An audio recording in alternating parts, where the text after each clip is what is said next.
네, 구독자 시청자 여러분 반갑습니다. 박 작가입니다. 네, 오늘 영상은 제가 수요일 날 밤 12시 정도에 지금 촬영을 하고 있습니다. 비록 전날 작업을 한 영상이지만 또 우리 구독자님들께 최대한 따끈따끈한 정보를 전해드리려고 저 이렇게 늦은 시간에 작업을 하고 있는데요. 제가 연말에 가족들과 제주도에서 좀 시간을 보내게 됐습니다. 그래서 영상이 업로드될 시점에는 아마 공항에 있거나 뭐 기내에 있을 수도 있을 것 같습니다. 자, 그래서 오늘은요, 어떤 구체적인 가격 이야기들보다는 전체적인 큰 흐름과 평소보다는 알트코인에 관한 이야기들을 조금 더 나누어 보겠습니다. 네, 오늘 영상이 도움이 되셨다면 구독, 좋아요, 댓글, 알림 설정 정중히 부탁드리겠습니다. 네, 먼저 중요한 뉴스들 몇 가지를 전해드리겠습니다. 네, 굉장히 또 중요한 뉴스가 전해졌는데요.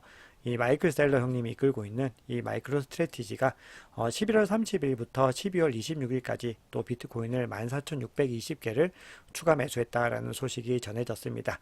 그래서 가격이 평균 단가는요, 42.1K입니다. 지금 현 시점의 가격에서 그냥 계속해서 주워 담은 거죠. 자, 그래서 어떻게 보면은 이게 비트코인 투자에는 가장 정석적인 방법이 아닐까 이런 생각들을 하게 됐습니다. 네, 그래서 지금까지 마이크로 스트래티지가 보유하고 있는 비트코인은 무려 18만 9,150개로 늘어났습니다. 그리고 평균 단가는 31K입니다.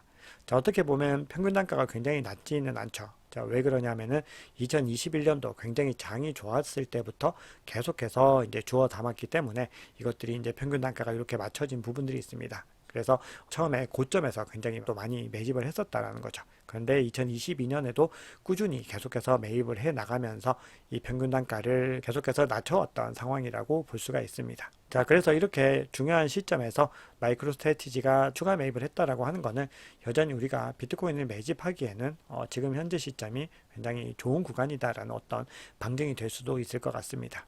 네, 그리고 아크인베스트의 CEO이죠. 돈나무 원니 캐시 우드가요. 이 블룸버그 ETF 팀과 동일한 어떤 의견을 냈습니다. 비트코인 ETF가 2024년 1월 10일 이전에 승인될 가능성이 높다라고 주장을 하면서 지금 현재 시점이 계속해서 이 지점으로 강화가 되고 있는 것을 볼 수가 있습니다. 자, 그런데 여기서 또 아크 같은 경우는 지금 현물 ETF를 신청한 회사이기 때문에 이렇게 이야기한 부분들이 조금 더 신빙성이 짙어지는 것으로 볼 수가 있겠죠. 네, 그리고 이런 상황에서 지금 해시덱스의 어떤 담당자들이 또 미팅을 가졌는데, 디서 미팅을 가졌냐면은, 겐슬러 SEC 위원장실에서 미팅을 가졌다라는 거를 지금 확인할 수가 있습니다. 그래서 지금 블룸버그 ETF 팀의 제임스 에이파트 같은 경우도 지금까지 보아왔던 어떤 미팅과는 좀 다른 분위기인 것 같다. 이렇게 이야기를 하고 있습니다. 네, 그러면 전체적인 어떤 가격의 흐름에 대한 부분들을 좀 보겠습니다. 네, 지금 가격이 계속해서 삼각수렴 패턴으로 형성이 되고 있다라고 말씀을 드렸죠. 그래서 비트코인의 가격이 이제 조금 변동성이 커질 수 있는 조짐들이 나오고 있습니다. 그래서 그걸 코인텔레그래프에서 좀 정리를 해준 부분이 있는데요. 그 가장 유력한 증거 중에 첫 번째는 볼린저 밴드가 지금 굉장히 이제 좁은 구간으로 지금 가고 있다는 겁니다. 그래서 과거의 사례들을 봤을 때 이렇게 좁아졌던 구간이 이후에는 굉장히 급격한 변동성을 보여줬다라는 거죠. 그리고 이 구간에서 보시면 크게 가격이 상승을 했고 또 이 구간을 지나고도 크게 가격을 상승을 했는데 지금도 볼린저 밴드가 굉장히 많이 좁아지고 있는 걸 확인할 수가 있고 폭이 이렇게 좁아졌던 구간들을 표시를 해둔 건데 지금 이 구간에 들어와 있는 것들을 확인할 수 있습니다. 그래서 이 구간에서 이걸 치고 올라가게 되면은 다시 변동성이 커지게 되는 거죠. 그래서 이 지점을 굉장히 또 주의 깊게 바라봐야 된다. 이런 시점을 이야기를 하고 있습니다. 그래서 지금 전체적인 흐름 속에서 지금 비트코인의 RSI 지수가 일부 분석가들은 심하게 과매수가 되었다. 그래서 빠르게 하락할 조짐들을 보이고 있다. 자, 이렇게 주장을 하고 있다고 하는데요. 이 피터 브렌트라는 분석가의 의견은 그런 것 같지 않다라고 얘기를 하면서 과거 2016년과 그리고 2020년의 상황에서 이 월봉 차트로 이 RSI를 봤을 때 이 구간의 움직임들과 지금 거의 동일하다라고 이야기를 하고 있습니다. 그래서 이 구간에서 이 과매수 구간으로 전환을 하게 됐을 때 어떤 움직임이 나왔느냐, 굉장히 불리시한 움직임이 일어났다라고 주장을 하고 있는 거죠. 그래서 우리가 지금 이 구간에서 과매수 되었다라고 해서 무조건 하락한다라는 그런 어떤 고전적인 해석들보다는 지금 전체적인 비트코인의 추세적인 상황들과 그리고 반감기를 기점으로 한 이 흐름들을 전체적으로 봐야 된다라고 주장을 하고 있는 거죠. 그래서 RSI 상으로 봤을 때는 과거 사이클 대비로는 분명히 상승장의 어떤 초입의 움직임들을 보이고 있다. 이렇게 주장을 하고 있습니다. 네, 그런데 MACD 지표상으로는 좀 다른 시그널들을 보여주고 있습니다. 저걸 3일봉으로 했을 때 MACD를 한번 보시면은 약세 추세로의 반전의 움직임들을 보이고 있다는 겁니다. 왜냐하면 이 단기선이 지금 장기선 아래로 지금 내려가는 이 데드 크로스가 발생을 하려는 상황이다라는 거죠. 그래서 과거에 이 패턴들이 나타났을 때 가격이 좀 크게 하락했던 구간들이 있습니다. 여기도 보시면은 지금 가격이 하락 추세로 지금 전환하는 모습들을 확인을 할 수가 있죠. 그래서 지금 아마도 단기적으로는 하락 추세로 전환을 할 것이고 그때가 바로 매입을 하기에 가장 좋은 타이밍이다. 자, 이런 분석들을 내놓는 분석가들도 있습니다. 네, 그리고 단기적으로 또 변동성을 가지고 올 수 있는 요인으로 지금 어제 숏텀 홀더들의 물량들이요 거래소로 지금 전송이 됐습니다. 자, 본인들의 지갑에서 지금 거래소로 전송이 되었다라고 하는 거는 지금 가격이 단기적으로 하락으로 좀 흔들릴 가능성이 높다라고 볼 수가 있겠죠. 자, 그래서 지금 과거의 사례들도 보시면요, 이게 굉장히 많이 늘어났던 구간들이 지금 하락 구간으로 이어지는 것들을 우리가 확인을 할 수가 있습니다. 그래서 우리가 이 구간에서도 그렇게 됐죠. 그래서 이 물량들이 많이 늘어나고 있는 상황들이기 때문에 단기적으로 뭐 가격이 흔들릴 수 있는 가능성들을 가지고 있는데요. 우리가 오늘 가격들 한번 쭉 보시면서 이런 온체인 지표들이 정확하게 일치하는지도 한번 살펴보시면 도움이 될 것 같습니다. 네, 이런 단기적인 등락에도 불구하고요. 우리는 뭐 시장을 늘 장기적으로 보셔야 됩니다. 장기적으로 봤을 때는 여러 가지 지표들이 굉장히 불리시한 움직임들에 더 가까운 시그널들을 보여주고 있습니다. 네, 지금 비트코인 현물 ETF 승인이 좀 임박했다라는 기대감이 커지면서 스마트 머니들의 어떤 비트코인 매집 움직임들도 계속해서 이어지고 있습니다. 네, 이거는 글로벌 경제 데이터 제공 플랫폼인 매크로 마이크로라고 하는 데서 데이터를 제공을 한 건데요. 지금 보시면은 요 물량들이 계속해서 늘어나고 있는 걸 보실 수가 있습니다. 그래서 꾸준히 지금 상승 추세로 이어지고 있는 거죠. 자, 이 얘기는 자산운용사 같은 이 기관들이요, 순매수 포지션을 구축을 해서 계속해서 비트코인을 매집하고 있다라는 걸 의미합니다. 그래서 지금 업계에서는 이 코인데스크에 따르면은 복수의 자산운용사들이 비트코인 현물 ETF 출시를 기대하면서 비트코인에 기록적인 자금을 유입할 것이다. 이렇게 예상을 하고 있습니다. 네, 그리고 또 유의 깊게 봐야 되는 움직임이요. 핫서플라이라고 하는 개념이 있습니다. 굉장히 유동적인 자금을 의미하는 거죠. 빠르게 거래가 되고 사고팔고를 반복하는, 전 지갑에 오래 보관하지 않는 돈이라고 볼 수가 있습니다. 그런데 이 핫서플라이가요, 지금 계속해서 꾸준히 감소 추세를 이어가고 있습니다. 그래서 지금 거의 뭐 바닥에 가까운 움직임들을 보이고 있는 거죠. 제 얘기는 시장에서 비트코인 유동성이 굉장히 많이 줄어들었다라는 걸 의미합니다. 그래서 이렇게 계속해서 어떤 장기 보유적 물량들이 응축되는 것들은 결국 향후에 가격이 크게 상승할 수 있는 어떤 요인이 될 수 있다고 말씀을 드렸죠. 자, 그런데 이게 보시면은 이제 계속해서 줄어들다가 지금 평평한 구간으로 접어들고 있는 걸 볼 수가 있습니다. 그래서 이게 향후에 이제 대세 상승장과 마주하게 되면은 이 물량들이 이제 계속해서 더 늘어나면서 유동성들이 시장에 공급되는 흐름을 가져가게 됩니다.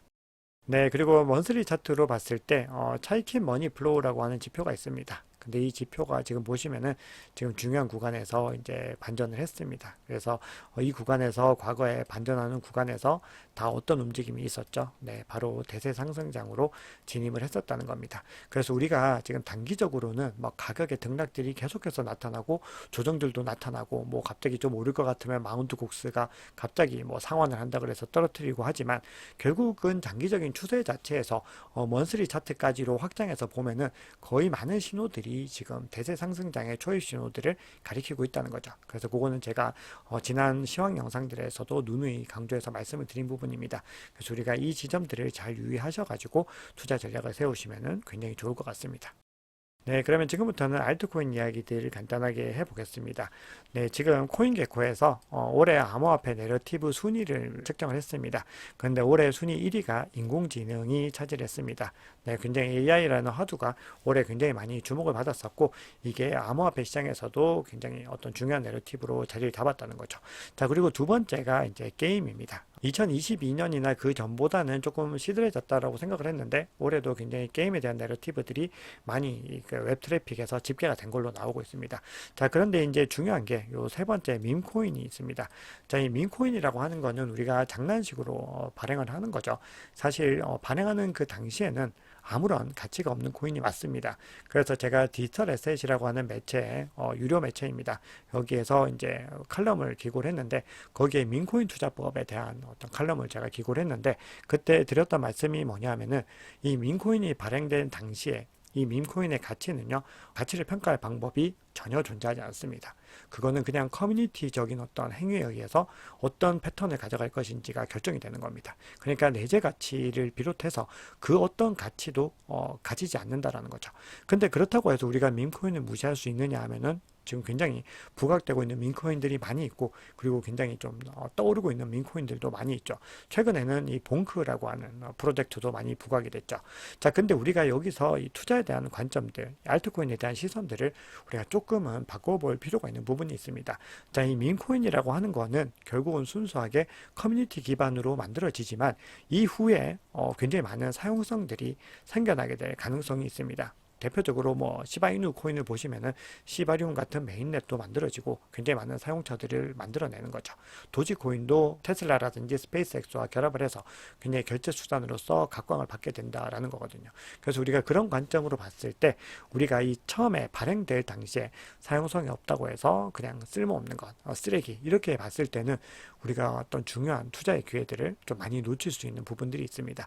네, 그래서 2024년, 2025년에는요, 절대 민코인을 투자하라는 말씀을 드리는 것이 아니라 여러 가지 프로젝트들을 마주했을 때 우리가 정말 한 번 더, 한 단계 더 생각해 볼 수 있는 그런 습관들을 기르면 너무 좋을 것 같습니다. 자, 그리고 앞서 봉크를 말씀드렸는데, 그게 이제 솔라나 생태계에서 만들어진 프로젝트입니다. 그래서 솔라나 생태계도 올해 굉장히 많이 부각을 받았다는 걸 알 수가 있습니다. 자, 그리고 BRC20 토큰도 거의 대부분이 밈코인입니다. 그렇기 때문에 지금 이 밈코인이라고 하는 것이 얼마나 지금 상위권에 위치하는지를 알 수가 있는 거죠. 자, 그리고 지금 RWA, 실물자산 토큰화라는 개념들, 그리고 레이어 1, 디파이 레이어 2, 이더리움 생태계, 아발란체 생태계, 이런 부분들이 올해 많이들 여러분들께서도 들어보셨을 텐데요. 이런 테마들이 결국은 2024년에도 굉장히 중요하게 작용할 가능성이 높습니다. 그래서 이 섹터들을 내년에도 여러분들 함께 주목을 해 보셔야 되는 부분들이 있고요. 자, 이런 가운데서 아마도 굉장히 새로운 이슈들이 아마 태어나게 될 가능성도 있습니다. 그래서 그렇게 갑자기 나타나는 이 테마들에 대해서도요, 여러분들 예의주시하고 계시다가 생태계가 어떻게 확장되는지 이런 부분들을 또 많이 공부하실 수가 있습니다. 그래서 내년에는 시황에서도 알트코인의 얘기들을 올해보다는 조금씩 늘려나가 볼 생각입니다. 네, 지금 보시면은 알트코인 시총이 계속해서 랠리를 이어가고 있습니다. 그래서 지금 굉장히 과거에 중요했던 저항 영역까지 지금 도달했습니다. 자, 이 구간에 이제 도달했는데 여기서 아마 지금 또 하락하게 일시적으로 조정을 받고 상승하게 될 가능성이 있다. 이런 전망들이 나오고 있습니다. 네, 그러면 개별 알트코인 몇 가지만 좀 분석을 해보겠습니다. 네, 우선 솔라나인데요. 지금 솔라나에 대해서는 제가 사실은 밈코인을 좀 반복적으로 말씀드린 이유는 우리가 어떤 투자에 대한 관점들을 생각을 할 때 여러 가지 어떤 바라봐야 될 관점들이 과거의 어떤 패턴들에 매여 있으면 안 된다라는 부분들을 좀 말씀을 드리려고 하는 겁니다. 저는 솔라나 코인을 뭐 매집하라 이렇게 매수매도 추천을 드리는 거는 아닌데요. 지금 솔라나가 이 FTX 사태가 일어나기 전 그때의 솔라나와는 굉장히 많은 팀 빌딩이라든지 그리고 굉장히 어떤 가치들이 많이 변화들이 지금 일어나고 있는 시점이다라고 볼 수가 있습니다. 네, 그래서 지금 영구 선물 거래에서는 이더리움의 어떤 거래량들을 증가를 하고 있고요. 현물 거래량에서도 굉장히 많은 상승세들을 가지고 가고 있는 것을 볼 수가 있습니다. 거기다가 탈중앙화 거래소나 이 디파이 부분에서도 굉장히 TVL도 많이 늘어나고 있고요. 어떤 이더리움의 지배력에 계속해서 도전을 하고 있는 거죠. 그리고 앞서 말씀드렸던 봉크 토큰 같은 경우도 지금 솔라나 생태계에서 지금 만들어졌다는 겁니다. 그래서 현재 가격이 112달러 정도 되는데 이 블런츠라고 하는 유명한 분석가는 이게 400달러까지는 상승할 가능성이 있으니까 단기 변동성에 흔들리지 말고 장기적으로 보유를 해봐라. 또 이렇게 권유를 하기도 합니다. 네, 그리고 지금 이더리움과 함께 지금 레이어 1에서 가장 부각받는 프로젝트 중에 하나죠. 지금 어떻게 보면은 4개 꼽으라고 하면은 보통은 이더리움과 솔라나와 아발란체와 카르다노를 지금 꼽고 있는 거죠. 그리고 이 코인들이 시가총액에서도 지금 가장 높은 어떤 위치에 자리를 잡고 있습니다. 자, 그런데 카르다노 같은 경우도 향후에는 여러 가지 어떤 가치적인 분석들을 해드릴 텐데, 지금 기술적인 분석상으로 봤을 때 4시간 차트에서 지금 대칭 삼각형 패턴이 정확하게 형성이 되고 있는 것을 볼 수가 있습니다. 있습니다. 그런데 지금 대칭 삼각형 패턴은 상방을 향하게 될지 하방을 향하게 될지 정해져 있지 않은 기술적인 패턴이죠. 자, 그럼에도 불구하고 굉장히 중요한 어떤 구간들에서 이 구간을 계속해서 지지를 받고 상승을 하고 있는 데다가 지금 0.63 위에서 마감됐던 어떤 구간들도 많이 존재를 하고 있는 걸로 봤을 때 전체적으로 삼각수렴 패턴이 지나가면은 아마 0.78까지는 상승할 가능성이 높다. 이런 분석들을 또 내놓는 의견들도 있습니다. 이거는 지금 알트코인 시가총액이 상승하는 것들과 함께 맞물려서 나오는 분석들이라고 볼 수가 있겠죠. 네, 그리고 이더리움 같은 경우도요, 지금 상승 삼각수렴 패턴을 지금 돌파하고 올라간 상태입니다. 그래서 여기서 계속해서 재테스트를 통해서 이 구간을 다지기를 하고 있는 모습들을 보이고 있습니다. 그리고 지금 보시면 2022년부터 계속해서 하방이 상승해 온 것들을 확인을 할 수가 있죠. 그러니까 굉장히 먼 구간에서부터 상승 삼각수렴 패턴이 완성이 되고 있었다라는 것을 볼 수가 있습니다. 네, 그리고 이더리움 같은 경우는 비트코인에 비해서 상승 여력들도 조금 더 크다라고 볼 수가 있겠죠. 그리고 현물 ETF까지 등장을 하게 되면은 가격이 굉장히 상승할 가능성이 높고 숏텀 타겟으로 봤을 때 굉장히 단기 목표로 봤을 때는 3,300달러까지는 충분히 갈 수 있다는 분석들이 나오고 있습니다. 네, 그리고 마지막으로 메이커라든지 체인링거 같은 코인들을 지금 고래들이 계속해서 매집을 하고 있다. 또 이런 기사들도 전해지고 있습니다. 자, 오늘 소개해드린 코인들은요, 매수 매도 추천은 아닙니다. 늘 제가 강조를 드리지만 어쨌든 시가총액 상위권 코인들 위주로 말씀을 드렸는데요. 알트코인 랠리가 시작이 되면은 계속해서 여러 가지 섹터에서 펌핑되는 코인들이 나올 수 있겠지만 이렇게 시가총액이 높은 알트코인들은 꾸준히 좀 상승의 흐름들을 이어갈 가능성이 있기 때문에 만약에 알트코인을 투자하게 된다면 지금 현 시점에서 만약에 꼭 투자를 하고 싶으시면은 메이저 코인들 위주로 투자를 해야 된다라는 걸 말씀을 드리고요. 또 하나 지금 중요하게 말씀을 드리는 부분은 이거를 과거의 관점들, 우리가 2021년, 2022년의 관점과는 지금은 다른 관점들을 계속해서 이제 보려고 노력을 하셔야지 굉장히 성장할 수 있는 코인들을 찾아낼 수 있다. 이런 부분들을 강조드리려고 오늘 영상을 기존과는 조금 다르게 좀 찍어봤습니다. 네, 여러분 오늘 준비한 얘기는 여기까지입니다. 여러분 이번 한 주도요 잘 마무리하시고 2024년 한 해가 얼마 안 남았습니다. 여러분들도 잘 마무리하셔서 평안한 연말 되시기 바랍니다. 지금까지 박 작가였습니다.